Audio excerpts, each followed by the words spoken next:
Hello everyone, welcome back. The Progress Theory returns with the Legends episode. Here we're meeting performance nutritionist and researcher David Dunne, and we discuss social media and how it can be used to provide behavioural interventions when helping athletes develop good relationships with nutrition. In this episode, we discuss the pros and cons of social media when it comes to nutrition and how David and a number of other collaborators have joined forces to utilize social media to inform better behavioral interventions and how that can improve nutritional strategies. And from this, they've developed the Hexis-performance app, which will be out later this year. So if nutrition is your area of interest and know that behavior is so important for nutrition and it's not just about what you know about nutrition, then this is the episode for you. As always, like and subscribe to our YouTube channel, follow us on Instagram at The Progress Theory, and download all of our other podcast episodes and obviously join the journey. So here's for our next Legends episode on the Progress Theory show. This is David Dunne.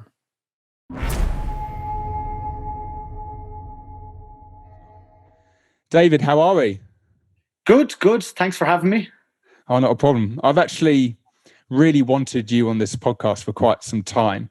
And I'll tell you why. Last time we saw each other was at St Mary's, wasn't it? And I think either I had gone for a run on the track or you had, and we passed and sort of caught up. And I think at the time you were just starting off your PhD. And one of the key things that stood out to me when you were describing it was your work with professional athletes. Your work as a nutritionist with the professional athletes. And you kind of said, like, it's not the knowledge which is affecting nutritional habits of athletes. It's their perception of nutrition, perception of nutritionists, and their behaviours, which are the real key things which affect someone's eating habits. And that really stuck in my head because I was like, oh, that really does make sense. Like, sometimes I don't know much about nutrition, but I look at it and think, well, you know how to eat relatively healthily. So why is that hard? Why do people struggle? And there's a very distinct layer to it that I think a lot of people don't know, which I think is what your research is about. So I was like, I've got to get you on this podcast and discuss this a little bit more. But before we go into discussing that in a lot of detail, do you want to give like an overview of yourself? Yeah. So I suppose when I'm not attempting to run around a track and chat shop in behind closed doors, my background is as a performance nutritionist. So I've been working across a wide variety of professional and Olympic sports in the UK, Ireland, and the US for the last 8-9 years. And like you said, sort of recently gone back to sort of further my education and, I don't know, suffer my sins and go for a PhD, which has been fascinating. And I suppose alongside that now, we've really tried to spin out some of the lessons into a new app, which I'm sure we'll get on to later.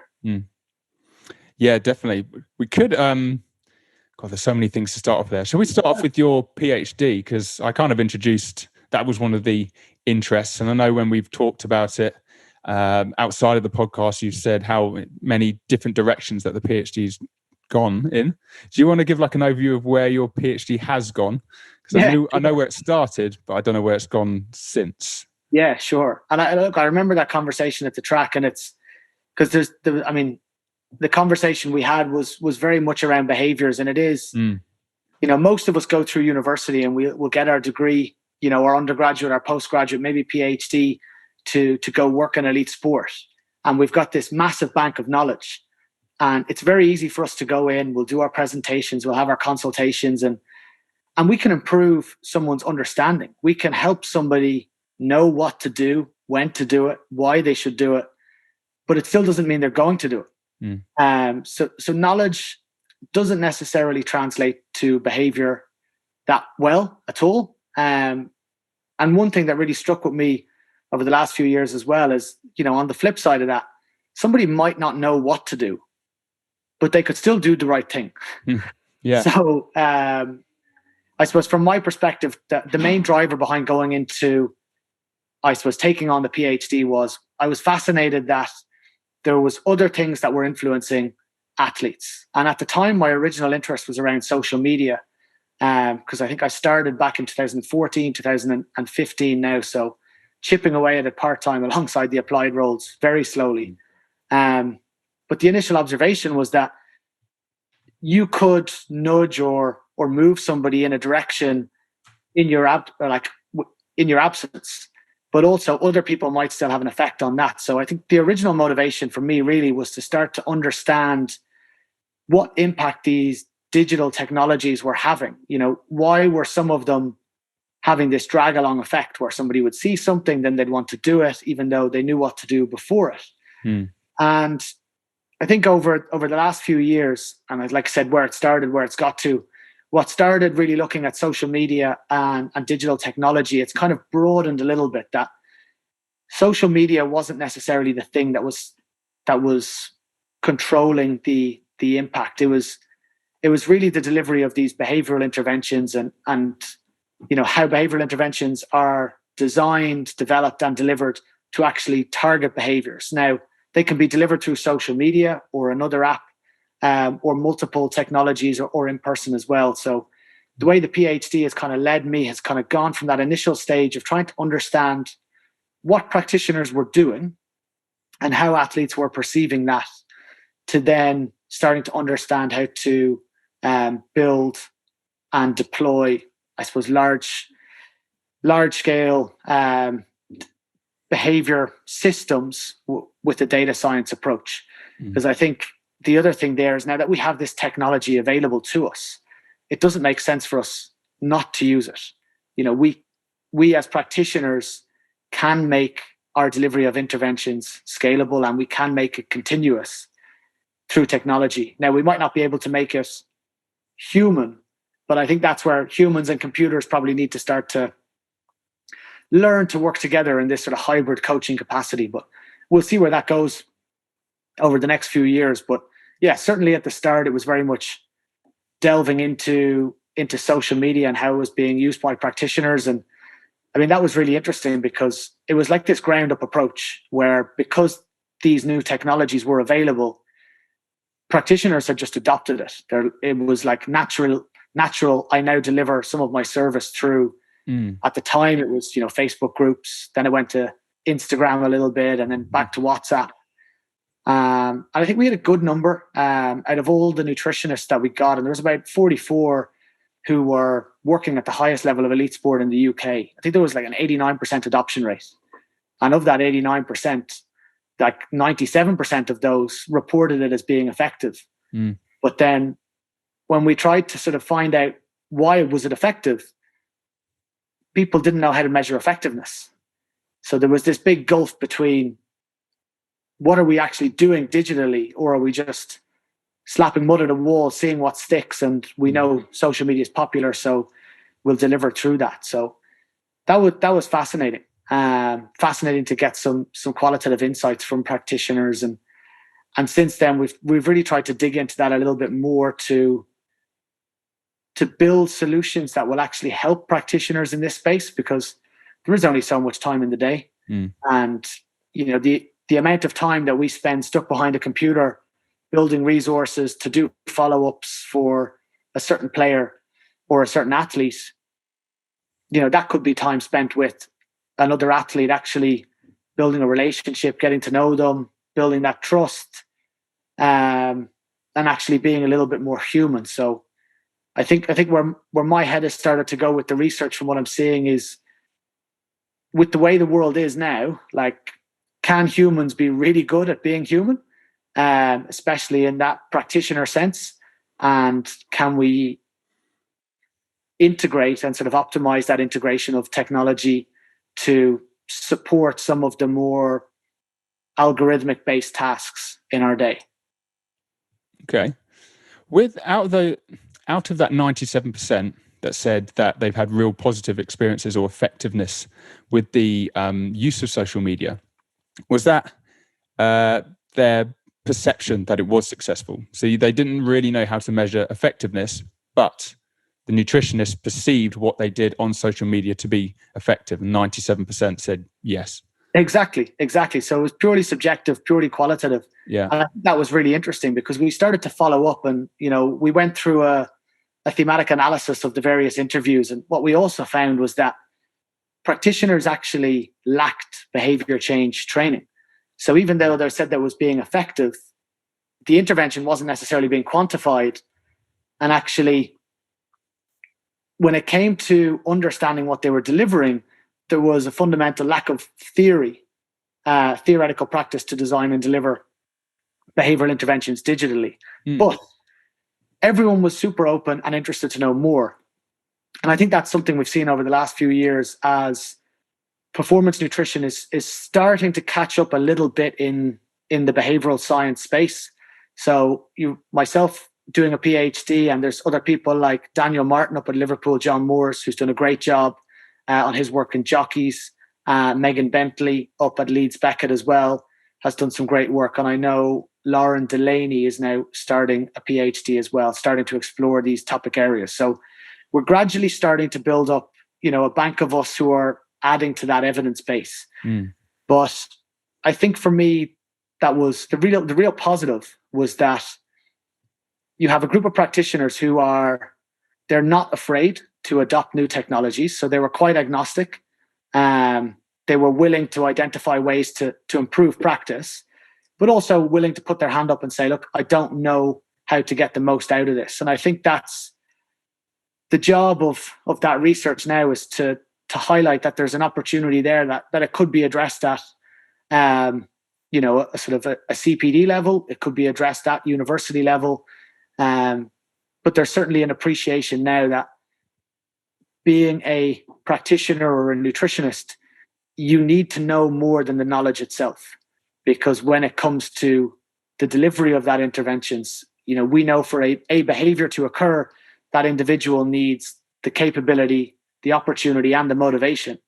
And right now, we're only giving them the capability. We're giving them the physical skills and teaching them how to cook. And we're also giving them the psychological skills and knowledge to know what to do. It doesn't necessarily mean that they really want to do it. Or maybe they're not in a position where the opportunity, the barrier to that opportunity is too high. So it's going in a super interesting direction now. And I think it'll only go from strength to strength. I think one thing I'd love to see more of, because we've seen a lot of theory over the last few years. We've seen a lot of papers on barriers and enablers. We now just need to see interventions, like enough barriers and enablers. Like, can we run trials? Can we see what works? What in theory is not translating into practice? And can we start to find out why? And if something is translating, what are the mechanisms, and can they be reproduced in other settings? Because I'm convinced we're missing a huge amount of opportunities in nutrition to improve our effectiveness. So to actually be more effective in changing dietary behaviors in athletes. And I think a lot of that is going to be left. A lot of the clues are going to be around an individual's psychological profile and maybe online behaviors as to how we might be better able to support them.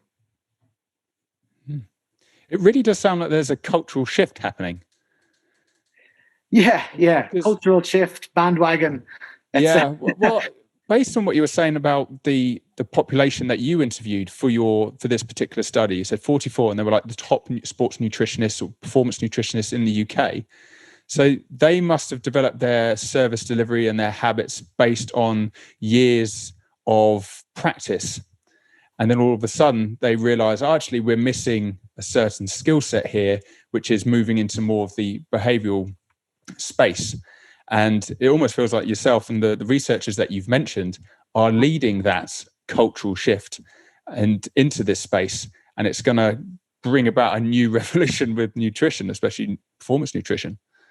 Yeah, I mean, we'll wait and see. I think what everyone's great at now is, like with any research, we want to try add something novel to the field, even if it is highlighting that we've missed something. And I think everyone in that group has done and is doing, a good job to just raise awareness. I think, and this is probably a slight bugbear of mine, if we look at, and I don't think it's sports nutrition in isolation, it's probably, the sports performance services. we tend to exist in this echo chamber where the idea of a multidisciplinary team is the nutritionist is going to talk to the physio, is going to talk to the S&C coach, and we're going to sit down with the coach. And we've all discussed this with the athlete. And now we've come up with this nice MDT approach to helping this athlete. Mm. But we all read the same research. We all go to the same conferences. We all run in the same circles. And actually, if we want to really push on to the next level, it shouldn't be about, the physio talks to the S&C, talks to the nutrition. It's, well, actually, if we're looking at nutrition, does the nutritionist understand behavioral psychology? We're now integrating technology. What do we know about technology? All of these other areas, like there's so many other fields that exist in business that are hundreds, thousands of years older than what we are, that have all of this experience. And you start to look at like performance nutrition in and of itself. Sports nutrition has been around for decades, but this real pickup in performance nutrition, it's really only in the last few decades that there's, regular jobs, full-time jobs. Before that, it was very part-time consultancy. And I think we're at the stage now where there's a lot of people going, you're doing a great job. You're doing a great job. Have you done this? And I don't think many people have turned around and gone, like, what are we doing? Like, why is everyone doing an infographic? What job does that infographic do? And, when we go back to the, jobs to be done framework and those kind of things, I think it's good to ask more questions fundamentally to address, why we're there. Because if somebody could clearly turn around and say, look, I did this infographic, for example, to improve adherence, recall, and attention, whatever it might be, of that, or it was a nudge for this point to try put that into action.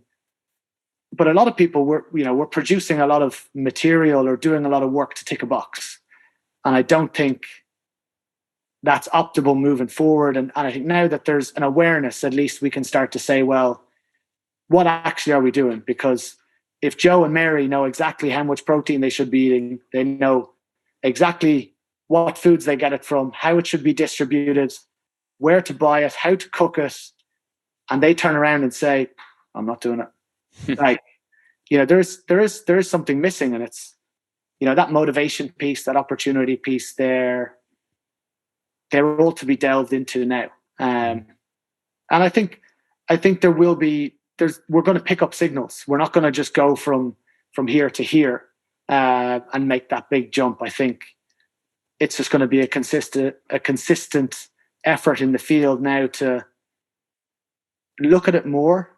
Let's share our insights so that collectively people can actually start to progress these areas. So will be what I'd say. And collaborate outside of sport.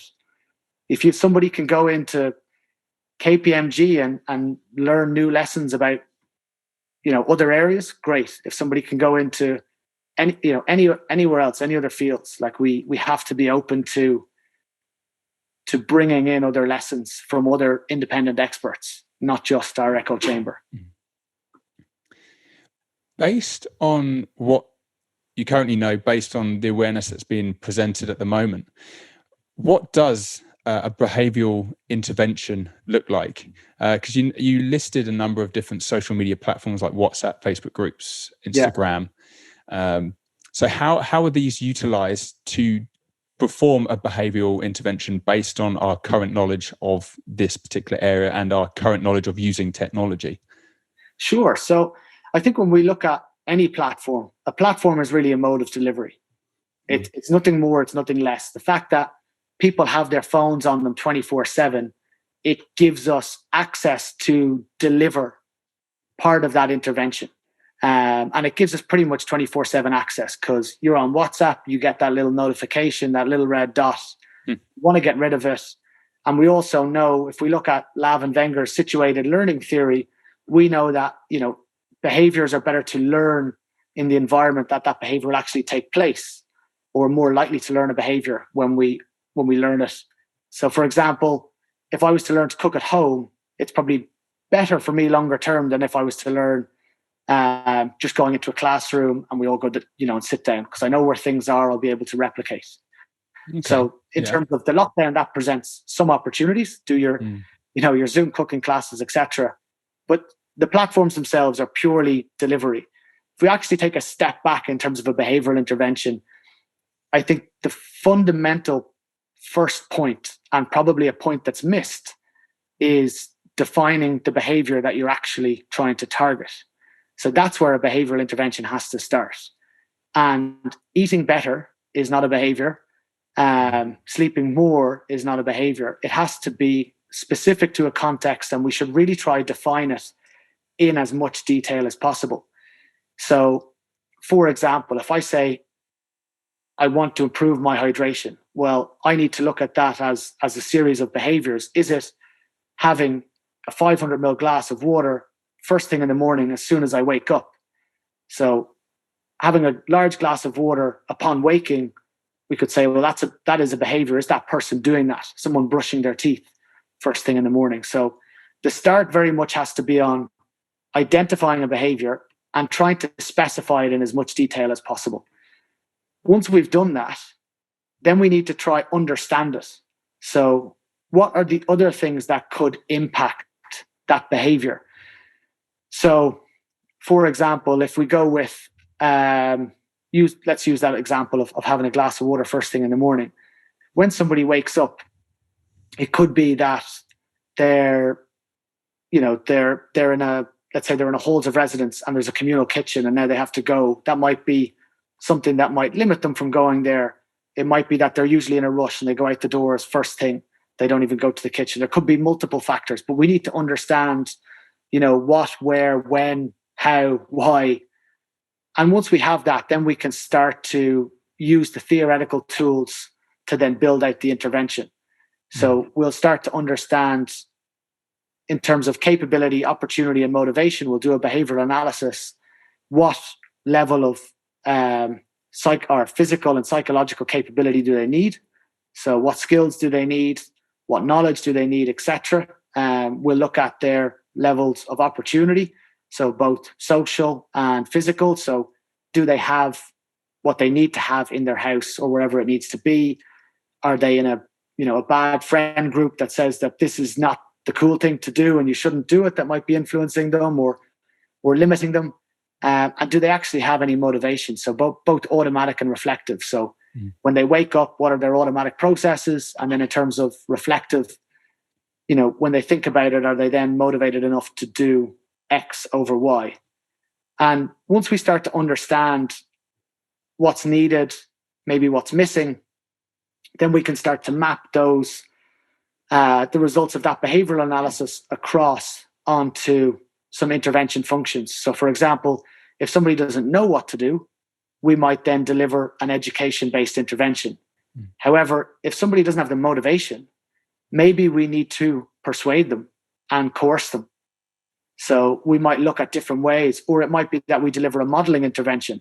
So a young kid is, mad into football, and we say, again, hydration is really important. Have a large glass of water first thing in the morning. And he goes, no. And you go, well, let's stick a poster up that says a quote from Cristiano Ronaldo: I have a large glass of water every morning. Now there's a swing, and that's a modeling intervention. He's like, I want to be like him. He says he does that. So, well, I'll do that. I imagine that being very potent, very successful. Yeah, I think it's an underutilized tool, especially in academies. But again, sometimes it's hard to get the buy-in from the first team players. From experience, I think female athletes are always willing to help out in modeling interventions. Male athletes are definitely tougher cookies. Sometimes they think they're more important for whatever reason. They should be on the poster. Yeah. And then we might take those interventions and we'll actually then look for the active ingredients of an intervention. So there's a taxonomy of, I think it's 93, 94 behavior change techniques that are outlined by the UCL Center for Behavior Change team. And basically they might be the active ingredients that actually bring the intervention to life. So for example, if we're looking at education, it might be information about health consequences. So that might be a behavior change technique. We're now going to build a piece of content, deliver a message, presentation, conversation, whatever it might be, to inform them about the health consequences of doing something. We might create a pros and cons list. We might build a poster for modeling, and we'll map all of those interventions against what are the relevant behavior change techniques. And to be honest, I mean, the original question about WhatsApp, Facebook, etc., it's only now at this point that you consider how we're going to deliver it. Because now you know what you're actually trying to target. Yeah. You've got a strategy to target it, and you go, right, out of what I now know, maybe some of this is best that I deliver this face-to-face. Here's a strand that I might say, well, I'm going to push this out on WhatsApp at these times of the week because, you know, they'll just be leaving training. They'll just be doing whatever. I can target this message around this time.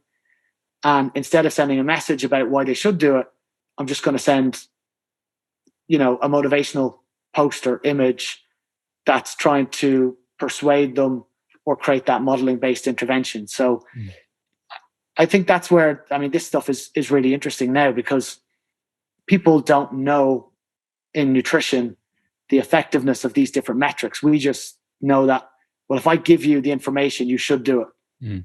But then we look back to, I mean, some early work from, I mean, earlier, well, the last decade, I think it was 2011, there was a paper by a guy called Heaney, and I mean, he just showed that knowledge and behavior are equivocal. Like, you know what to do. It really doesn't mean you're going to do it.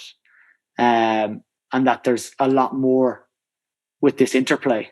There was a nice paper there recently, again, from UCL last year, and it was really looking at sort of 4 propositions for healthcare.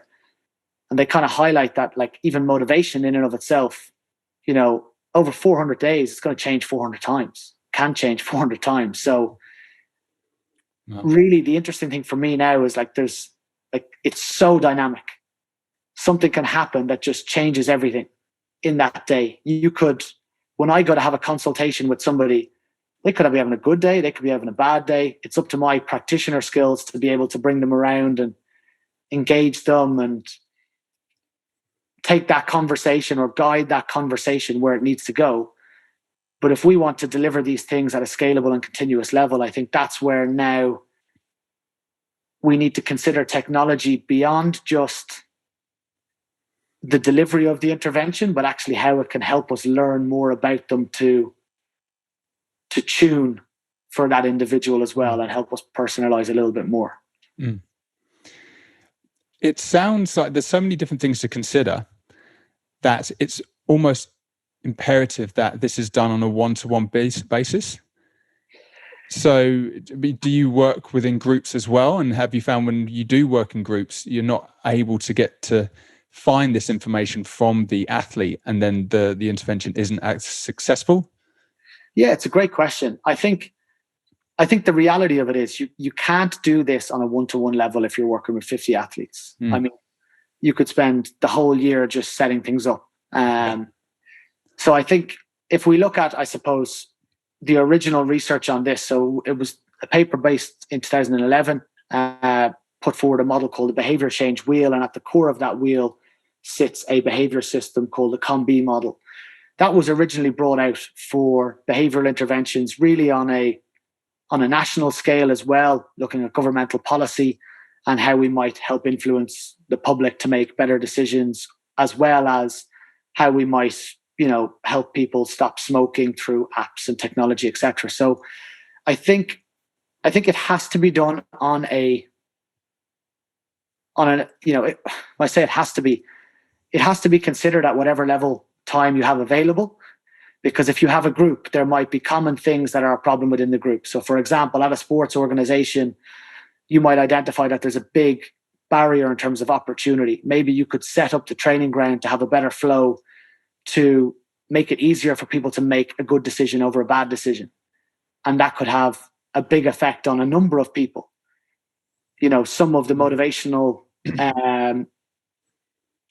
intervention you deliver, it's likely going to target more than one person. I think if you've got the time to deliver it to one person, that's fantastic. But I think really, if you want to start to deliver these things on a personalized basis, I think unless you are almost full-time or, have a very small number of athletes on your books, I think that's where technology can come in. There are new technologies now. I know there are a number of universities exploring adaptive interventions. So instead of just going through an RCT where you start the intervention, you finish the intervention, and you were or weren't successful, it will actually look at classifying you as a responder or a non-responder at regular time intervals to then tailor. So instead of me going from A to B, I might go via A1, A12 to B. You might go via A2, A21, A212. So you might take a completely different path. So we can still get you there, but it might be that you're responding more to a certain part of that intervention more than I am.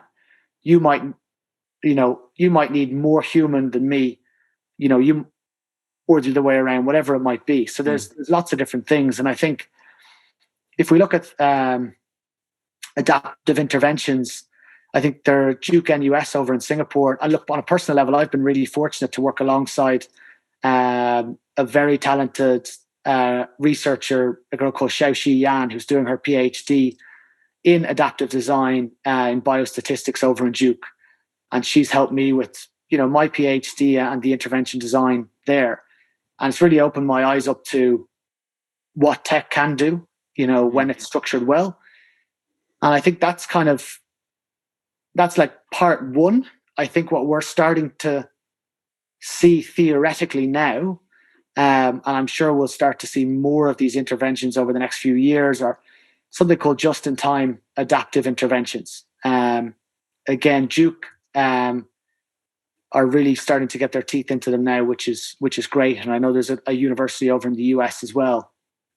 But really, what a JITA is looking to do is, instead of now waiting to classify you as a responder or a non-responder at a certain interval, it will look to ingest data about you in real time and then make a decision as to whether you are available, in inverted commas, to receive that intervention. And then it'll start to learn when you might be responding more or less. So, for example, if I'm an athlete, I might have digital trace data on my phone. So my GPS data, time of day, and I could see that if I want to help someone with their, let's say, acute recovery, and we're targeting getting them to really nail their acute recovery practices, we want that behavior nailed on, almost habitual. After each session, they make their smoothie, whatever it might be. You could target the delivery of that intervention. I'm not saying we're there yet, but I think this is coming soon. By looking at their phone, seeing that they're at the training ground, seeing that it's at the time of day that, based on their calendar, they've just finished. And as the car starts to move and their phone starts to move, we can say, right, that session is now completed. Push the intervention. Wow. Now let's deliver it, because it's just happened. They're in the perfect moment. We know they need it. And we can start to see, when did they respond? When did they not respond? When did they engage? When did they not engage? And start to learn. And I think that continuous tuning intervention, it's really, pulling in this digital phenotype of that individual and then tailoring in real time based on the information available. I don't think we're that far off. I think, a few years. Yeah. Well, the way social media seems to be growing so quickly and evolving, I can imagine it being just a few years.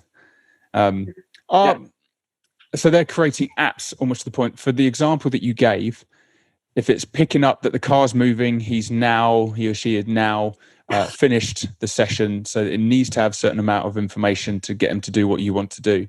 Is that like an automatic thing? And I'm trying to lead this into, because I can see, I want to discuss your app, or the app that you co-founded. Yeah. Like, is some of this technology starting to be introduced into that app? Yeah, so it's a great question. Really now, a lot of these frameworks are theoretical and they need to be tested. So I think what we're going to see is we're going to start to see these models tested over the next few years in sort of smaller trials to actually refine that sort of continuous tuning process. So what we've done in Hexis at the minute is we have done sort of a large scale adaptive trial. So we've looked at adapting whether someone is a responder or a non-responder to a treatment. And then we've looked at sort of helping create digital phenotypes. So, what types of people are using the platform more or less, and how is that impacting in our particular instance their dietary periodization behaviors, because ultimately we want to help somebody do that behavior. We want to help people fuel smarter and perform better, in a nutshell. And then how we do that is we try to translate some complex science into some really simple and practical nutritional practices that are completely personalized to you. So we're definitely exploring the space. We're incredibly lucky to have Xiaoxi on board in the team with the app, and we all sort of met via different PhD processes. So my PhD, I met a guy at UCL who was doing his PhD, and she was doing her MSc, then went to do her PhD. Similar backgrounds, completely different backgrounds, similar interests. And, you start to come together and brainstorm, and, there's a great team behind that in there as well. So, more people from behavioral science, because, we can talk about behavioral science here. It doesn't mean I'm a behavioral scientist. It just means I've probably read enough papers to hold a conversation. But someone else has done a PhD and 3 postdocs, and then you need someone else, you need an expert in every area to then, I suppose, collaboratively identify where you might challenge convention and see where disruption might be necessary. So, yeah, I think in terms of, I suppose, to bring it on, we're very interested in adaptive interventions. We are running a lot of research on our, it's called the Hexis-performance app at the minute. We really wanted to build a research tool first and foremost, and we've managed to, we ran a beta trial before Christmas with just over 1,000 athletes, and that was brilliant. We sort of provided over 150,000 personalized recipes and multiple thousand plus individualized periodized plans. So we're super excited for 2021. We're working on a few big things behind the scenes, which I can't wait to share. But really, at the core of the platform, we've tried to we've tried to make complex science easy to understand, but also easy to adhere to. And then we've tried to make it so that anyone can have a completely personalized plan to their individual requirements, age, weight, sport, gender, level of exercise, intensity, type, duration. And myself and another guy called Sam Impey, who'd actually did his PhD and a few postdocs in carbohydrate periodization. We spent the last couple of years working with Xiaoxi to build an algorithm that can automate that process, which is great. So that went down really well. We just can't wait to get it in more people's hands. Yeah. So, I mean, you can follow, is it Hexis_performance on Instagram? Yeah. So definitely recommend everyone to follow that account. And it's still going through the development process at the moment and should be available? We're really looking at later this year. So like I said, it's not far off now. We've kind of done our first research project. We love research. So if there's anyone listening out there who is interested in more research, we're always open to collaboration. Just drop us a message on Instagram and we'll get back to you. But academic projects, we love to quantify stuff. We love to look at data. We love to talk to people, get people's opinions, and see if we can help contribute a solution to actually help with a real world problem, as opposed to just keeping everything in papers, but we'll always publish along the way. So later this year, we're working on a few improvements behind the scenes, and we also want to write up the original research at the minute and just get it out there so we can share it with people. Yeah. It's so cool that, you're being very transparent with the amount of work you're putting in to make this Hexis-performance app as good as it can be. It isn't just something you've thrown together. Like, there's so much evidence base behind it. So surely the people that are going to get involved with this app are going to know or have the confidence that, their nutrition and behavioural patterns are going to change really quite positively, and they know it's going to happen very tailored to them. So I think that's really exciting. I'm definitely I follow the Instagram account, so I'll keep a lookout, certainly. Right. Yeah, we're mostly recipes at the minute, but we'll get some app updates out soon. And I think on that, you're dead right. Like, I'm a huge believer in, like, if you want to innovate, you just have to collaborate. And even for me, I can't be naive enough to say I know everything about nutrition. So when we wanted to really work on this app, we wanted some of the best minds in the space. So, Sam, PhD, a couple of postdocs in the area, led or first authored all of those papers. Should I pretend to be Sam? Or should we work together? And it's been brilliant to have. We've got a really good group of co-founders with really strong academic backgrounds, everyone at PhD level, either finished or finishing. And I think it has to be that way because there's so much rubbish out there. There's so much misinformation. People just want something that they can trust. And yeah, certainly. Yeah. Why is it? And it kind of, that's leading into what I wanted to talk about next, actually, the next question. Because every topic, whether it be nutrition, training, S&C, rehab, there's always going to be good with the bad. There's always going to be misinformation out there, and there's going to be a lot of information that's highly contested. However, it feels like nutrition is the most contested out of all topics. Has there been, in your experience, like, we've talked a lot about the positives of social media and how they can be used effectively. Are you seeing some negative things coming about in the nutrition space with the use of social media?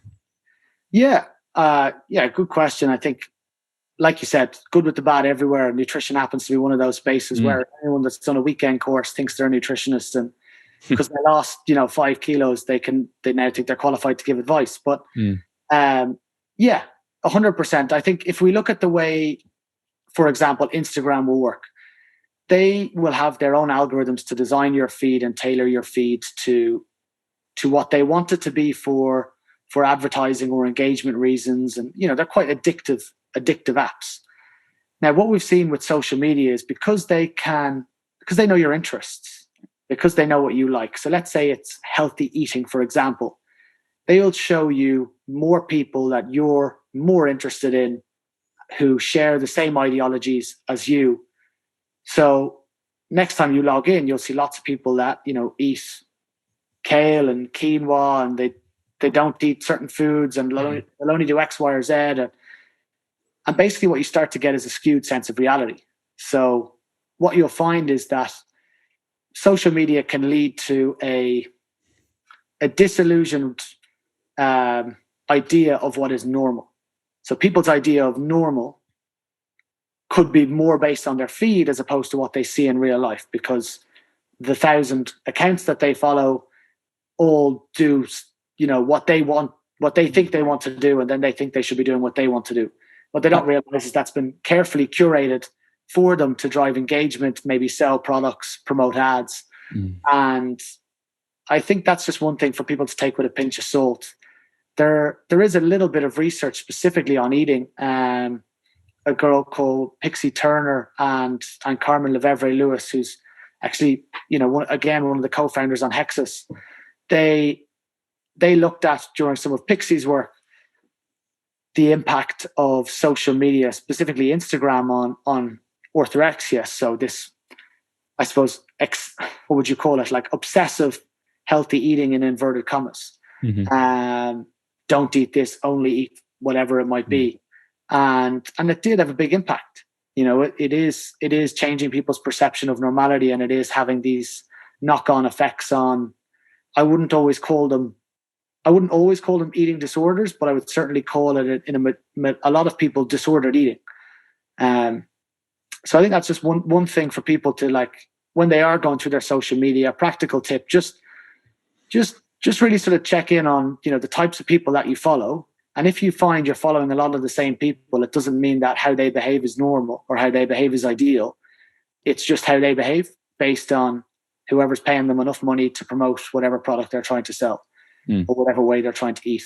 And we should still go back to the research and the evidence base, or seek out qualified help if we genuinely have a good question. Because, like you said, nutrition is riddled with misinformation, and people, existing in a lot of camps. You have to do this. You can't do this. You shouldn't do this. And I think people just have to stay agnostic, that things are going to change. We're going to learn more over the next few years.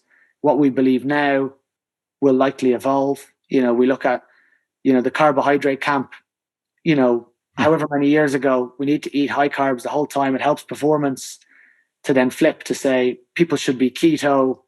And, we know that you don't need either of those extremes. Things can be periodized depending on what your activity levels are, what your goals are, what you're trying to actually achieve.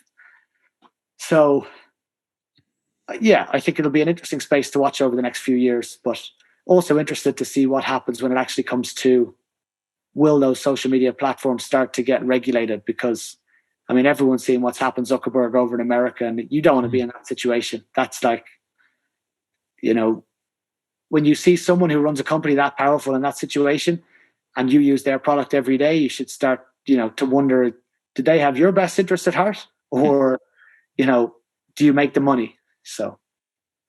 Certainly. I was just thinking, and I was thinking maybe I was just being naive, that hopefully in the future, the more we learn, the more chance that apps like Hexis, that are being very heavily researched in and being transparent with the evidence that they're using to support how the app works, will slowly supersede all of those apps where it starts to be quite obvious that they have a very clear financial goal behind what they're trying to sell. Maybe that's just me being naive, and maybe one day we'll all have a world where social media will be only used in a positive way, but we shall see. But the more and more that people like yourself and other researchers start developing these apps that have everyone else's best interests at heart, that can only mean that the topic of nutrition is heading in the right direction. Yeah, fingers crossed. But unfortunately, money talks. Money does talk. Yeah. I was trying to say that with a smile, then realize how do you think it's going to be? I don't know. Yeah. Yeah. I think if anything, if we get to anywhere, I think it would be, I would like to see somewhere where people could recognize trusted resources or brands or whatever it might be, that have a high level of sort of moral integrity against an ever evolving evidence base. I think that would be nice. I don't think it's hard to see people beating the likes of Facebook, etc. But I think you can at least plant seeds that might grow into something, and you have to wait and see. No, certainly. Cool. Well, earlier in the last few days, I'd put a question out to Instagram, if we're talking about social media, if there's anyone that actually wanted to ask you any questions. We've got a few coming back. Sure. The first one I just wanted to mention, because it's more of a statement than a question, was, "Why are you so amazing?" by Steve Griff. And Steve Griff is definitely someone that I wanted to get on the podcast. So Steve, if you're listening, this is your warning. I'll be contacting you in the next few weeks. But David, why are you so amazing? Yeah, I think that's subjective. So I wouldn't be able to. I hope keep them well. Well, the next one was someone from that was wanting to get into nutrition. Yeah. What you've obviously gone the academic route. What is that? Is that the direction that you'd recommend someone go down if they wanted to work in performance nutrition like yourself? It's a good question. It's funny you say that because actually I went back to the academic route, but it's not the route I went at the start. Okay. So I finished my undergrad and I went straight from my undergrad into applied work. I sort of went out, tried to get some experience that kind of led to a role. So yeah, literally after the undergrad, I started working for a rugby league team, Bradford Bulls, and then a little bit at QPR in the academy. And I kind of did my postgraduate alongside the work. And then only after about 4 years of applied work, went back to the PhD to, after spending some time in the field and making some observations, I was interested. What I would say is that there's no right or wrong route. I think, if you're dead set on going down the academic route and you want to be in academia and research, then you can follow that traditional path. Personally, I'm a big believer in getting out there, getting exposed to as many different environments as possible, and just trying to be a sponge for a few years. I definitely learned more on the ground than I did in all of my qualifications so far. Actually spending time with people, working with teams, trying to solve problems, get out there and get experience. So that would be my one thing. And I think a big bit of advice, a lot of people wait till they've finished university to then try get experience. As soon as you start university, before university, go places, use your own contacts, the sports that you play, to see, who of your friends you can help, the teams that you've played for you can help, to actually start to get some exposure to what it's like to work in those environments, because you'll learn so much along the way, and you want to have a series of opportunities built up on your CV by the time you graduate. Because it's so tough to get a job these days anyway, be as proactive with that as you can. And just because you don't get an opportunity in a sport that you might not want to take part in. So for example, when I was at university, and before that, I was always sort of into rugby and Gaelic football. And, again, one of my first jobs was in fencing. Coming from Ireland, I hadn't seen much fencing ever. And it was great. I learned so much. Great people, great team, great experience. Say no to nothing if there's the potential for you to get some experience and get in and get amongst it. No, that's a wicked message. And it's definitely something that we try and convey to our students at St. Mary's. Like, ultimately, I always think that your applied work or your work in the professional field, whether that be sort of sub-elite, elite, whatever it might be, is like your canvas. That's where you're developing questions, you're problem solving, you're answering those questions. And then the education and the stuff at the university should be alongside it, that's there to provide the theory, to provide the help, to allow you to develop a knowledge base that can help answer those questions. But university isn't definitely not something where, like, I'll do university, okay, I'm ready. Yeah, no. That isn't what university is. It's something alongside your practice. So yeah, I think that's a great message. Yeah, great. And then the other one was, well, that's two more. One was, I wanted to say this one because I agree.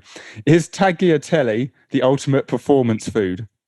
Oh, brilliant. I know who this is from, and I know he's in Australia as well. Because I want to say yes, because tagliatelle is amazing. First of all, hi, Robin. Hope everything is well. That's all I can assume.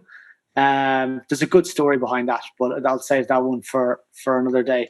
Great high carbohydrate pre-exercise food to help limit fatigue during those high intensity workouts. Actually, wasn't Robert. Robin? No, it wasn't Robin. No. Oh, I'll have to say. I'll say after the podcast. Right, fair enough. I would have had. Robin as well. He was at St. Mary's for a while. Oh, was he? I would have had him down, Robin O'Sullivan. Anyway. Oh yes. I didn't know he was in Australia now. Yeah. Oh, always liked him. He was a good lad. Great lad. And then the last one was, a lot of people ask these in like podcasts or conferences, if there are like 3 books that you would recommend anyone to go away and read, whether that be in nutrition or behavior or self-development, anything like that. What 3 books would you recommend? That's a good question. I think 3 that I've enjoyed recently. I like Nir Eyal's book Hooked. So again, if you're it's a slightly less theoretical model, more of I suppose a product or a service focused model to behavior. That would definitely be one that's there. I would also say Peter Thiel's 0 to 1. I like that concept and the stories in there and the kind of the message that it conveys. And in terms of the 3rd book, I would have to think a little bit. Maybe Daniel Kahneman, Thinking Fast and Slow. Maybe, but I don't know. I'd have to think a little bit more about 3rd place. Yeah, of course. Yeah. Well, that was great, mate. Just as we round up, how can people contact you if they have any questions? Yeah, sure. People can get in contact with us, I suppose, over Twitter or Instagram. So like you said, the Hexis is at Hexis_performance on Instagram. We're pretty responsive on that. Or if they want to get me, they can get me on Twitter at the Nutritionizer. So spelt like nutritionist, but with an or at the end. It's a misspelling on one of my first roles from one of the teams that I worked for. They misspelled nutritionist and it managed to stick with me since. I thought it'd be something like the Terminator. You've just swapped that up with the Nutritionator or something. Yeah, not quite. Well, anyway, that was brilliant, mate. And everyone, definitely check out David and the Hexis-performance app on Twitter and Instagram, and keep a lookout for when the app is ready, because I can't wait. We're definitely going to use it. But cheers, David. I'll speak to you soon. Great. Thanks a million. Cheers, mate.